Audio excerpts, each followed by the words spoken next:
Welcome back. Bulletin کا آغاز کرتے ہوئے آپ کو بتائیں کہ army chief general Syed Asim Munir سے کمانڈر بحرین نیشنل گارڈ شیخ محمد بن عیسیٰ بن سلمان الخلیفہ نے ملاقات کی ہے۔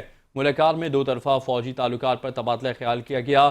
پاک فوج کے شعبہ برائے تعلقات عامہ ISPR کی جانب سے جاری بیان میں کہا گیا کہ army chief general Syed Asim Munir سے بحرین نیشنل گارڈ کی کمانڈر شیخ محمد بن عیسیٰ بن سلمان الخلیفہ نے ملاقات کی، جس میں باہمی دلچسپی، خطے کی سیکیورٹی اور دو طرفہ فوجی تعلقات کو مزید مستحکم کرنے پر تبادلہ خیال کیا گیا۔ ISPR کے مطابق ملاقات میں سیکیورٹی چیلنجز سے نمٹنے اور امن و استحکام کے فروغ کی اہمیت پر بھی زور دیا گیا۔ ISPR کا کہنا ہے کہ کمانڈر بحرین شیخ محمد بن عیسیٰ بن سلمان الخلیفہ نے پاکستان کی مسلح افواج کی پیشہ ورانہ مہارت کو سراہا اور دہشت گردی کے خلاف جنگ میں پاکستان کی کوششوں کی تعریف کی۔ ISPR کے مطابق کمانڈر بحرین نے ملاقات کے دوران کہا کہ پاک افواج کا کردار عالمی سطح پر امن قائم رکھنے میں اہمیت رکھتا ہے اور بحرین ان کی کوششوں کو قدر کی نگاہ سے دیکھتا ہے۔